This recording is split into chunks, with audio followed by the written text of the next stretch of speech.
இன்றைக்கி எக்லெஸ் கேக்கில் eggless marble cake தான் பார்க்க போகிறோம். இந்த மார்பிள் கேக் பாருங்கள் எவ்வளோ சாஃப்டாக இருக்குன்னு உங்களுக்கு பார்க்கும் போதே தெரியும்.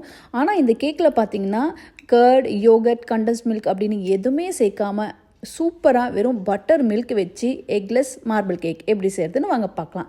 இதுக்கு 80 கிராம்ஸ் நல்லா சாஃப்டாக இருக்கிற அன்சால்டட் பட்டர் ஆட் பண்ணிக்கோங்க. அதோட 3/4 கப் சுகர் ஆட் பண்ணி நல்லா மிக்ஸ் பண்ணிவிடுங்க. சுகரும் பட்டரும் எல்லாம் நல்லா ஒன்றா சேர்ந்து சுகர் கொஞ்சம் மெல்ட் ஆகிற அளவுக்கு ஆகணும். அந்த அளவுக்கு மிக்ஸ் பண்ணிட்ட அப்புறம் இதில் 150 ml காய்ச்சி கொஞ்சம் வார்மாக இருக்கிற மில்க் நான் ஆட் பண்ணியிருக்கேன். ஆட் பண்ணிவிட்டு ட்ரை இன்க்ரீடியன்ஸ் 1.5 கப் மைதா, 1 teaspoon baking powder, 1/2 teaspoon baking soda, இது எல்லாத்தையும் ஜலிச்சு ஆட் பண்ணிக்கோங்க. அப்புறம் கட் அண்ட் ஃபோல்ட் மெத்தடில் ஸ்லோவாக அதை மிக்ஸ் பண்ணிட்டு இருந்தாங்க. பேட்டர் இந்த அளவுக்கு ஸ்மூத் ஆகிடும்.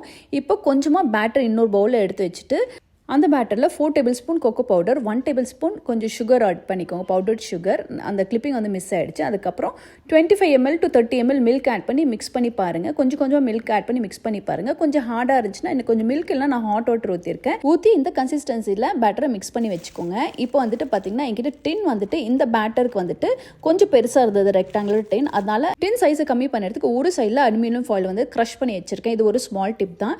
அதுக்கப்புறம் பேட்டர் ரெண்டுத்தையும் பைப்பிங் பேக்கில் நான் செப்பரேட் ஆட் பண்ணியிருக்கேன். நீ நார்மல் ஸ்பூன் எல்லாம் ஸ்பேட்டுலா வச்சு பேட்டரை லேயர் பண்ணலாம். நான் வீடியோக்காக அப்படி பண்ணியிருக்கேன். அதுக்கப்புறம் மேலே ஸ்குவேர்ஸ் வச்சு நல்லா இந்த மாதிரி ஸ்வர்ல் பண்ணி விட்டுடுங்க. இது ப்ரீஹீட்டட் அவனில் 175 டிகிரி செல்சியஸில் 25 மினிட்ஸ் பேக் பண்ணியிருந்தீங்கன்னா சூப்பரான எக்லெஸ் மார்பிள் கேக் ரெடி ஆகிடும். இந்த கேக் கண்டிப்பாக சொல்கிறோம் ரொம்பவே சாஃப்டாக ரொம்பவே டேஸ்டியாக இருந்தது.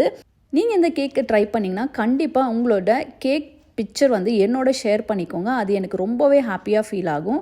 நான் உங்களுக்காக தான் நிறைய கேக் ரெசிபிஸ் ட்ரை பண்ணிவிட்டு எந்த கேக்கு பர்ஃபெக்டாக வருதோ அது சிம்பிளாக இருக்கும் அதுதான் உங்களோட ஷேர் பண்ணிகிட்ருக்கேன்.